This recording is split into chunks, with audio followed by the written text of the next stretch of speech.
this time, the troops at the gates have been beaten back and the marauders pour into the garrison itself.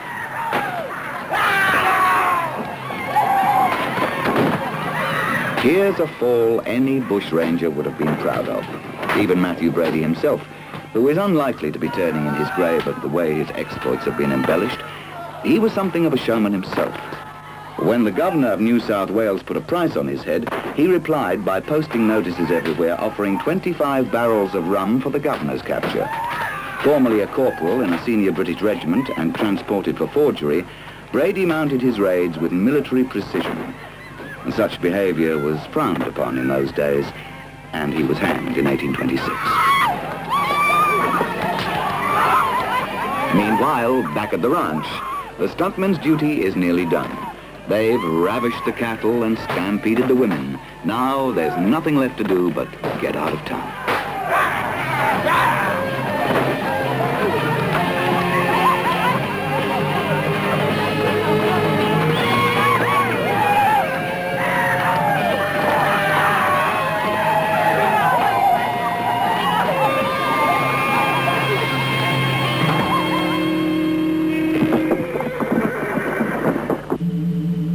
Animals are unpredictable, as any stuntman will tell you. Without the proper handling, a handsome mare can turn into 1,000 pounds of enraged horse meat. A man who has spent a lifetime training horses for stunt work is the proprietor of the ranch, Smoky Dawson. Horses, once they find they're not going to get hurt, and we never hurt a horse here, and once you've got the confidence of the horse, you can do anything with him. Old boxer here, he's 38 years of age. Wonderful horse. 38. First, a horse has to be trained not to be frightened by the mayhem erupting all around. Getting used to gunshots is the hardest part.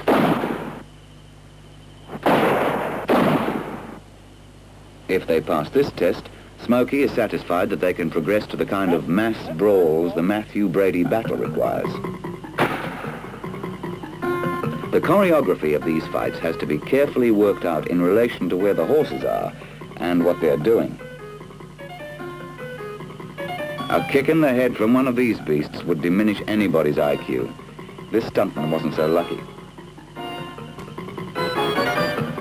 The money's got to be worthwhile to take these kinds of knocks.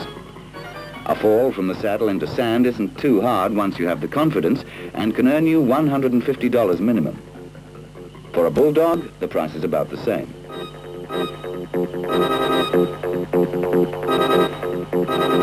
A horse fall requires prolonged and patient training for the horse to accept that it won't be hurt. The expertise necessary to bring a horse down without tripwires is worth $500. One wrong move could mean broken legs or worse for both horse and rider.